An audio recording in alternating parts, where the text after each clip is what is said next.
हरे कृष्णा। आप सभी को योगिनी एकादशी की बहुत बहुत शुभकामनाएं। भगवान श्री हरि विष्णु आपकी सभी मनोकामनाएं पूरी करें। आज की इस वीडियो में हम योगिनी एकादशी की व्रत कथा सुनेंगे। बोलिए श्री विष्णु भगवान की जय हो। एक समय अर्जुन ने भगवान कृष्ण से पूछा, हे त्रिलोकीनाथ, मैंने जेठ माह के शुक्ल पक्ष की निर्जला एकादशी की कथा को विधान पूर्वक और श्रद्धा पूर्वक सुना है।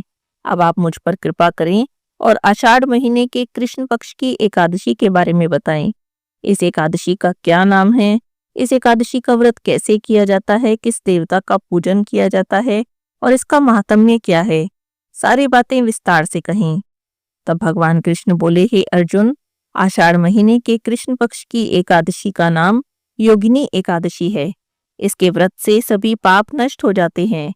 यह व्रत इहलोक में भोग और परलोक में मुक्ति देने वाला है। हे अर्जुन, यह एकादशी तीनों लोकों में प्रसिद्ध है और इसका व्रत करने से सभी पाप भी नष्ट हो जाते हैं। तुम्हें मैं पुराणों में कही एक कथा सुनाता हूँ, ध्यान से सुनो। कुबेर नाम के एक राजा अलकापुरी नाम की नगरी में राज्य करते थे। वह बड़े ही शिव भक्त थे। उनका हेममाली नाम का एक यक्ष सेवक था जो पूजा के लिए पुष्प लेकर आता था। हेममाली की विशालाक्षी नाम की बहुत सुंदर स्त्री थी। एक दिन की बात है, वह मानसरोवर से पुष्प लेकर आया, किंतु कामासक्त होने के कारण पुष्पों को एक तरफ रखकर अपनी स्त्री के साथ रमन करने लगा। इसी भोग विलास में मध्याह्न का समय हो गया, यानी दोपहर हो गई। हेममाली की प्रतीक्षा राजा कर रहे थे। जब हेममाली की प्रतीक्षा करते करते राजा को दोपहर हो गई तो उन्हें बड़ा क्रोध आया। उन्होंने सेवकों को आज्ञा दी, तुम लोग जाओ और पता करो हेममाली अभी तक क्यों नहीं आया। सेवक राजा की आज्ञा मानकर पता करने गए तो राजा के पास आकर बोले, हे राजन, हेममाली तो अपनी स्त्री के साथ रमन कर रहा है। यह बात को सुनकर राजा को बहुत क्रोध आया और उन्होंने उसी समय हेममाली को बुलाने की आज्ञा दी। भय से कांपता हुआ हेममाली राजा के सामने आया। उसे अपने सामने देखकर राजा का क्रोध और भी बढ़ गया और मारे क्रोध के उनके होठ फड़फड़ाने लगे। क्रोध में भरे राजा ने कहा, अरे अधम, तू निर्लज्ज है। तूने मेरे परम पूजनीय देवों के भी देव भगवान शिव का अपमान किया।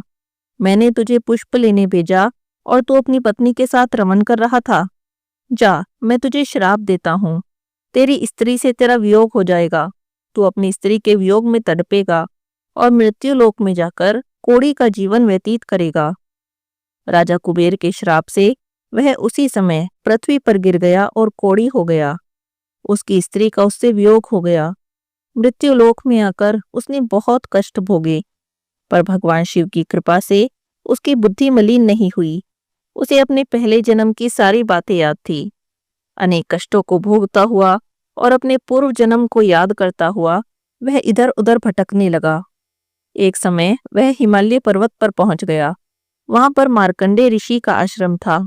वह ऋषि अत्यंत वृद्ध तपस्वी थे और दूसरे ब्रह्मा जी के समान प्रतीत होते थे। उनका वह आश्रम भी ब्रह्मा जी की सभा के समान ही शोभा देता था।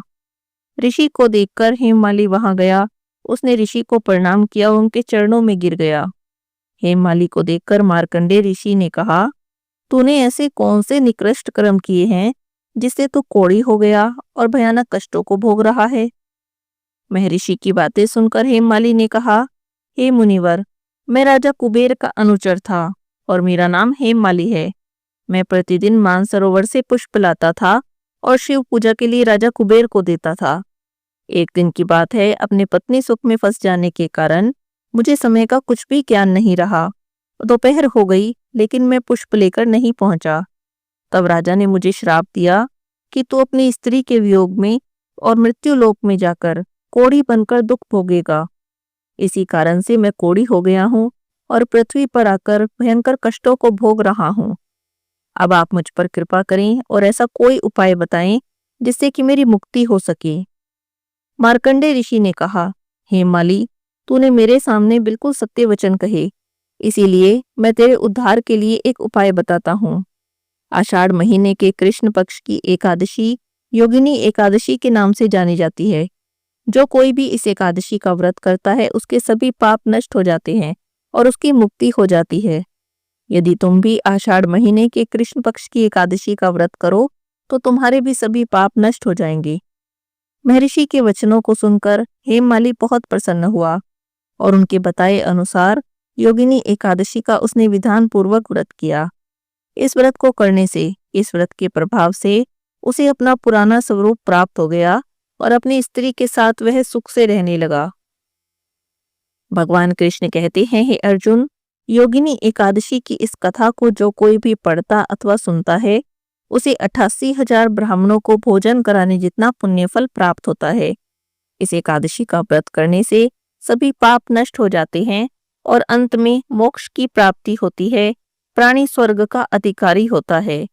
बोलिए श्री विष्णु भगवान की जय हो, लक्ष्मी माता की जय हो।